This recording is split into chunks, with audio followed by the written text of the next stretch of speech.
A disappointing series loss for the Twins in Arizona to the Diamondbacks. 38-30, one game ahead in the American League Central. Things are getting tight, and now Cleveland comes to Target Field starting Tuesday. Let's break it all down on today's episode of Locked On Twins. You are Locked On Twins, your daily Minnesota Twins podcast. Part of the Locked On Podcast Network, your team every day.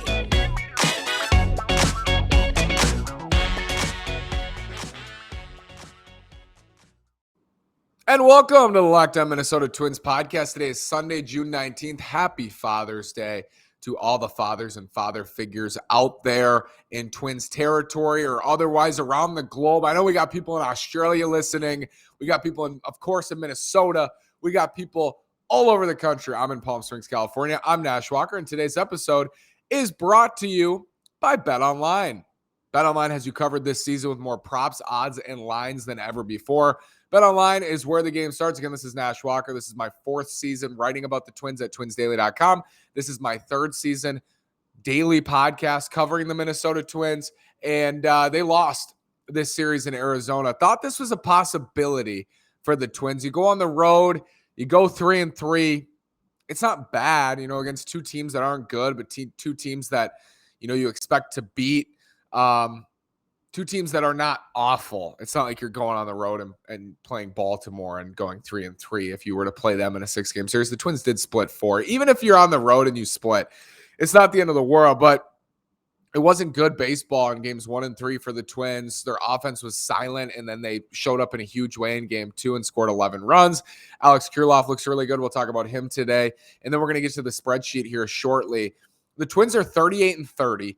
And Cleveland is a game back in this division. The White Sox lost to Houston. They lost 2 out of 3 in Houston. Touched up Justin Verlander on Saturday, but they fell to 31-33. They're 5 games back of the Twins and 4 games back of Cleveland, Detroit, and Kansas City, way back in the rear view. So let's get to the spreadsheet. If you're watching on YouTube, this is crazy. The season is chugging along. It's such a long season, but at the same time, you look up and it's like, holy, I'm already on the All-Star break looking ahead on this part of the calendar and the spreadsheet. So this is up through the All-Star break, through the end of July. The Twins right now, I made a spreadsheet before the season, projecting them in every series, and at the end, it gets them to 90 wins. So right now, they are a game ahead of my projection, meaning they've won one more game than I had them winning to this point. You'll notice I had them taking 2 out of 3 from Arizona. They dropped 2 out of 3, so they lost one of those games. They were up by 2 for a long time. They played on par. I'm not saying that I'm like Nostradamus, but I've been called it before, that I'm literally one game off in mid-June from where I had the Twins projected right now. I had the Twins at 37-31, and they are 38-30. So I'm just going to give myself a pat on the back for 1 second. Anyway, Cleveland, 8 out of the next 11 against Cleveland, 3 at home, 5 in Cleveland. And then Colorado slapped in the middle next weekend at Target Field. I have the Twins taking 2 out of 3 from Cleveland this week. They have Joe Ryan. They have Sonny Gray going in games 1 and 2. Devin Smeltzer in game 3. Cleveland is to be determined. We'll talk about this series as well today. To be determined Tuesday. Wednesday, I believe, is Tristan McKenzie. And I can't remember who's Thursday. And Thursday, Zach Plesac. So to be determined, McKenzie, Plesac for Cleveland, and for the Twins, it is Joe Ryan, Sonny Gray, Devin Smeltzer. So the rotation flips back over. I have them taking 2 out of 3 from Cleveland. I also have them taking 2 out of 3 from Colorado. So 4-2 in the homestand, those 6 games, and then I have the Twins losing 3 out of 5 in Cleveland. So I have the Twins going, what is that? 2 wins and 2 more wins there. Is that 4-4? 4-4 against Cleveland in the 8. To the end of the month there. So wow, a lot of drama in that, splitting the 8, but it's the most likely scenario, right? They split 8. That's most likely, but it feels like one game in either direction is going to be important. And all of a sudden, like, Cleveland's 1 game back. They're playing unbelievably well. This is why I love the season, man. Like, these things happen. It's crazy. Cleveland a week ago, even, I was looking and saying they don't have a chance. And I'm not saying I think Cleveland is, a very good team. They have a good pitching staff. They always do. They're getting it done. They're finding ways to win. Their offense, they're the youngest team in the league. Jose Ramirez is having a monster season, as he usually does. Their offense is still lacking, but this is a team that at the deadline, if they do what they did in 2019 when they traded for Franmil Reyes, if they trade for a big bat at the deadline, and they have a very deep farm system, a deep and scary farm system, which is not good news for Twins fans over there in Cleveland. If they trade for a good, Trey Mancini, who we've talked about for the Twins, if they acquired like Mancini or Nelson Cruz or, Josh Bell from Washington, it could get very interesting in the second half for their lineup because you match that up with a staff that I don't think the staff is great, but they have a lot of guys who can give you quality innings, in Cal Quantrill, of course, and Shane Bieber, who's not the same, but still very good. Tristan McKenzie's been awesome. Plezak has his days. They have good pitching. They have good pitching, and their bullpen is nasty. They got some dudes back there. Emmanuel Clase is one of the best relievers in baseball. So this is a pretty good Cleveland team. I mean, I think I pegged them for right around 500. I'd probably stay there, but maybe their ceiling has risen a little bit for me because of their stretch, and they just took 2 out of 3 from the Dodgers. So their ceiling has to rise a little bit. I don't think it's going to take much to win this division. And that's why it's interesting that they've gone on this run. I'm sure Guardians fans are feeling good. Only a game back of the Twins right now. They have to be feeling good. We're going to talk much more about this series, more about the Twins 3-3 road trip. And then we'll look again at the spreadsheet up until the All-Star break, because I think it's fascinating to map out where I think the Twins could be after this word from Athletic Greens. Athletic Greens. What is this stuff? Athletic Greens is healthy. It's lifestyle friendly. Whether you eat keto, paleo, vegan, dairy-free, or gluten-free, it's just one scoop in a cup of water every single day, and it's a delicious scoop. And when you put that scoop in your cup of water, you're absorbing 75 high-quality vitamins, minerals, whole food source superfoods, probiotics, and adaptogens to help you start your day right. This special blend of ingredients supports your gut health, your nervous system, your immune system, your energy, recovery, focus, and aging. All the things right now, folks. It's time to reclaim your health and arm your immune system with convenient daily nutrition. It's just one scoop in a cup of water every day. That's it. No need for a million different pills and supplements to look out for your health. And to make it easy, Athletic Greens is going to give you a free 1-year supply of immune-supporting vitamin D and 5 free travel packs with your first purchase. All you have to do is visit athleticgreens.com/MLB Network. Again, that's athleticgreens.com/MLB Network to take ownership over your health and pick up the ultimate daily nutritional insurance. Back to this Cleveland series. It's a 1-game lead for the Twins. And it's still June. It's early, but you never want to see yourself fall to second place. And I think the danger the Twins are in, if they don't get more consistency out of their offense, hitting with runners in scoring position has been a problem for them. Runners in scoring position, 2 outs. Been a problem for them. They're one of the worst offenses in the league in those spots. I'm sure it's better after Saturday, but still, coming into this Diamondbacks series, they weren't hitting with runners in scoring position. They had a couple bad innings in this series.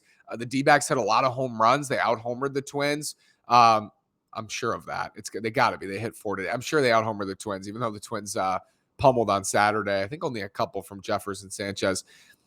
The Diamondbacks took it to them in some of these innings, and that's the pitching staff. That's on the defense and the pitching staff. And Smeltzer's outing Friday. That's on them. And today, Caleb Thielbar gives up a grand slam because he falls behind to Buddy Kennedy, who just debuted, I think, a week ago.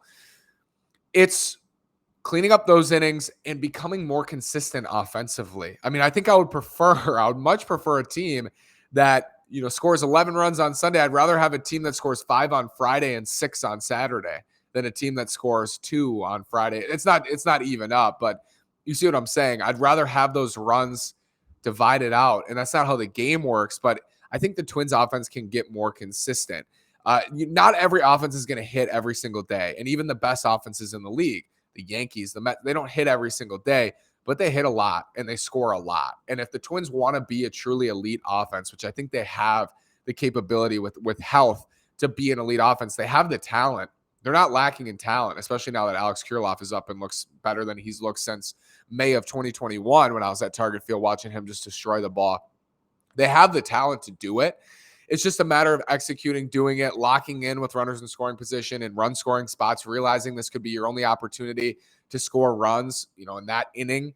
And, they just got to be more consistent. So if they can become more consistent, I feel much better about the offense. I feel much better about this team.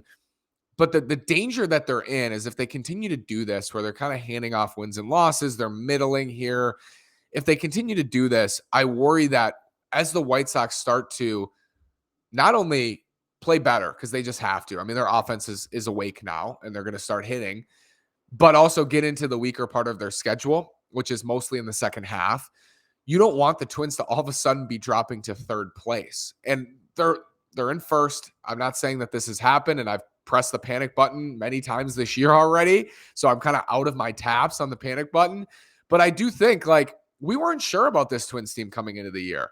That's kind of what I remember is we weren't sure how this team was going to be. In Vegas, they were like at 80 and a half, 81 and a half over under. I said, I don't know. They could be very good. They could be very poor. And this is somebody who, follows the team religiously on a daily basis. I should have a good idea of how the season could go. I didn't know. 2021, I thought they were going to be very good, and they were terrible. But I didn't know this year. And I can't even be wrong because I don't even know. I projected them, I think, for 86 wins, something like that. It's the optimist within me. And then in the spreadsheet, I have them winning 90. But I wasn't sure. From a competitive standpoint, I project them to win 90 because I think that'll be enough to make the playoffs. And I went series by series doing that. But that's where my concern lies. We're not working with a team that had a roster that was so surefire. And maybe that doesn't matter. I think of the White Sox, a roster that was really solid and won 90 plus games last year, and arguably got better in the offseason, adding Joe Kelly and Kendall Graveman to the bullpen.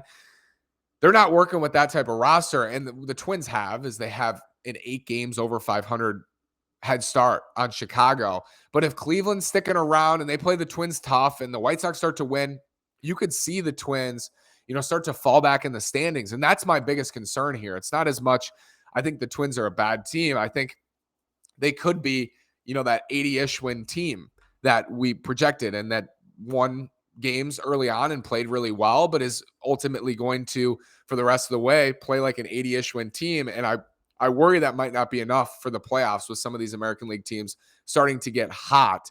There's going to be a lot of betting opportunities in this Cleveland series, and I want to talk to you about that Cleveland series after this word from betonline.net. Betonline.net is your best place to go. Find all the latest sports developments, league reviews, and news, including this year's NHL playoffs and Major League Baseball. BetOnline is your continued source for all your sporting wagering information, including live betting, esports, and more. And betonline.net remains the best spot for all your sports scores, podcasts, and news this season. BetOnline.net is the fastest and easiest way to check in on all your favorite sports and events, including MMA, boxing, and golf. Head to the website today or use your mobile device to learn more about the trends and action. BetOnline is where the game starts. Again, go to betonline.net. There's going to be some great opportunities to play this Guardians Twins series at Target Field, which is now setting up to be as big as it can be in June as the Guardians look to take first place in the American League Central.